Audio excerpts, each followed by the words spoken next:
Hello and welcome back to the Stronghold. I'm the Magi, and you may already know that Pauper is one of my favorite subjects when it comes to Arena. It's such a unique and interesting format in my humble opinion.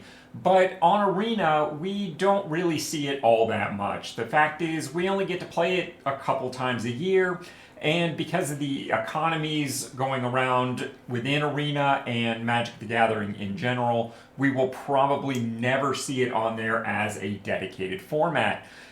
That also means that for a lot of players, they're not very familiar with it or making decisions for that format. So today I'm going to be talking about the common Pauper lands available on Arena, which ones are better, which are situational, and which should probably just be avoided altogether to try and take some of that guesswork out for the new players. But before we get into all that, I'm sure you know that the 5-year foundation set in Standard is going to change a lot of things, not just in Standard, but in particular for budget and free-to-play players.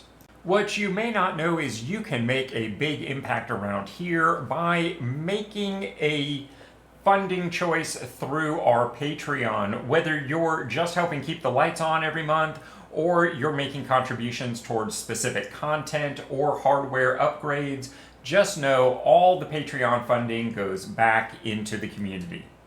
Now, what were we talking about? Oh yeah, right. Since this information will probably be most beneficial to newer and budget players, and most newer and budget players are going to be finding themselves starting with foundations moving forward, Lily and I thought that using foundations as a starting framework would be a great place to start.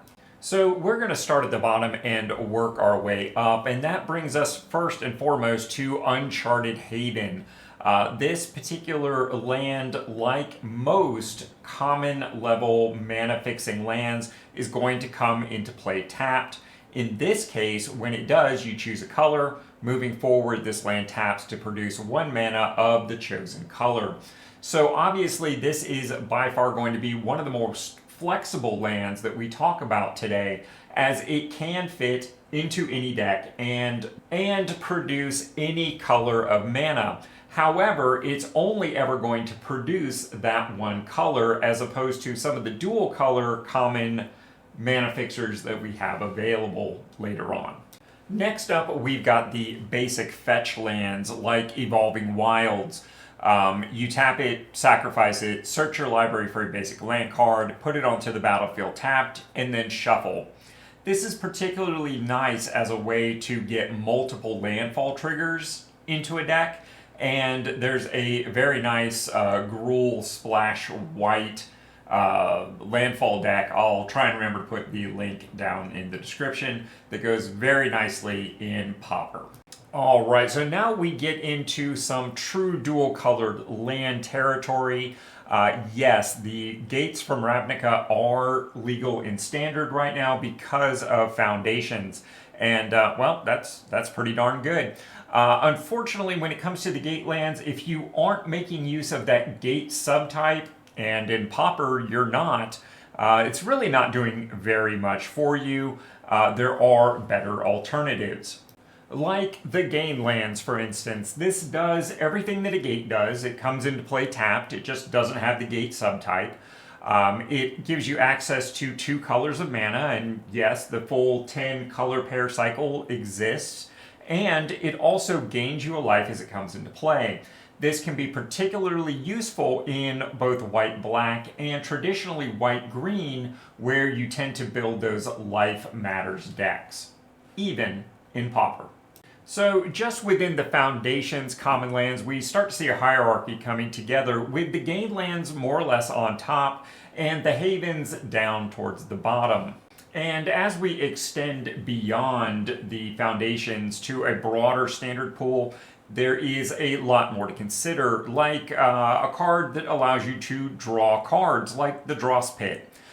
These tend to be fairly bad because you have to activate it from play, and it enters tapped, which costs you tempo at the beginning. For instance, here you also have to pay mana and sacrifice the land in order to draw a card. All in all, it ends up being a big drain on your resources and generally not worth it unless you have, say, a monocolor deck that really needs to draw cards in the late game and has no other way of doing it. Up next, we'd have something in a filter land variety. It can produce oftentimes colorless mana on its own, but no color unless you pay for it again. In other words, this land won't produce a mana for you, but it can convert a, say, red mana into a black mana, allowing you to have some degree of flexible fixing. Generally speaking, you don't see these played outside of limited environments, and even in Pauper, they're just not really very good. You will also find additional variations on the very basic fetch lands, like Escape Tunnel, that allows you to alternatively make a small creature unblockable until end of turn, rather than searching up a basic land, or something like Promising Bane that does not come into play tapped, will allow you to produce colorless mana and pay one to sack it and fetch up a land. While these both clearly fit within that fetch category, they are just slightly better than something like Evolving Wilds.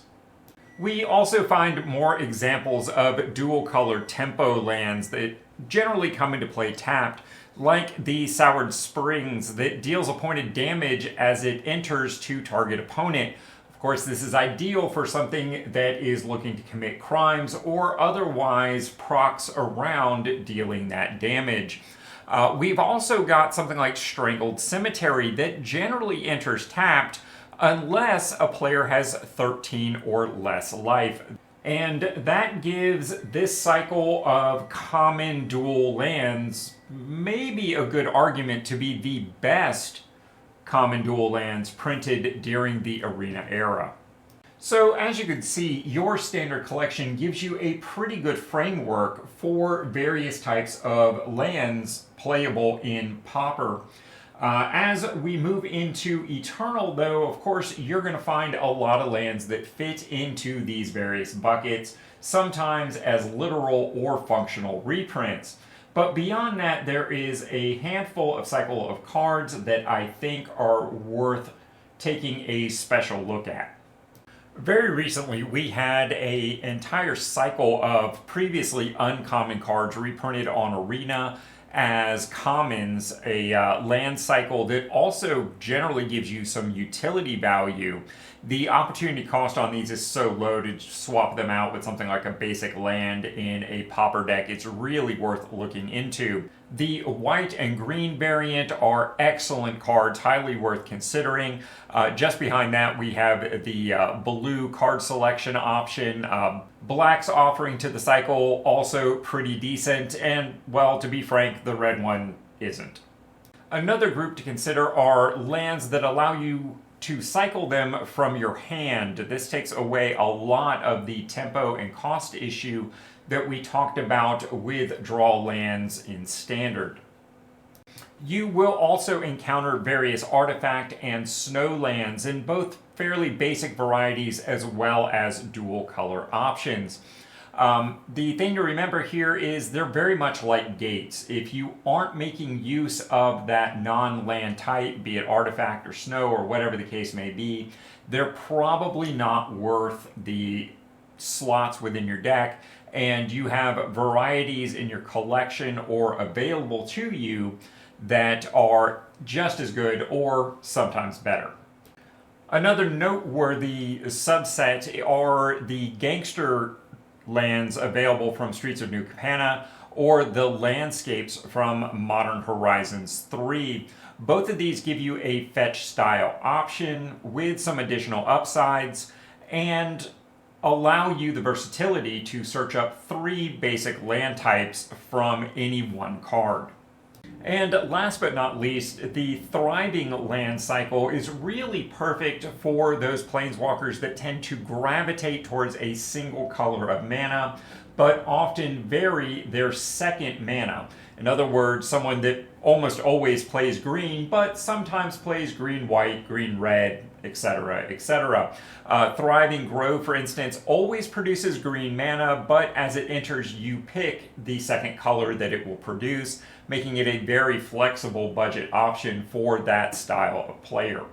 So there it is, guys. That's my thoughts on the various common lands available to us as Pauper players. We don't get to play Pauper nearly enough, so don't waste your time with bad lands.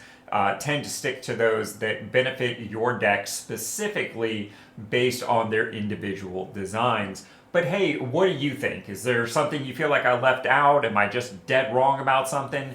Get in the comments down below and let me know what you think. And before we go, while every member of this community is important to me, I just wanted to take a moment and give a shout out to those patrons providing financial support and keeping the Stronghold from being a complete financial black hole. And of course, let me leave you with some suggestions for your next step here on the channel.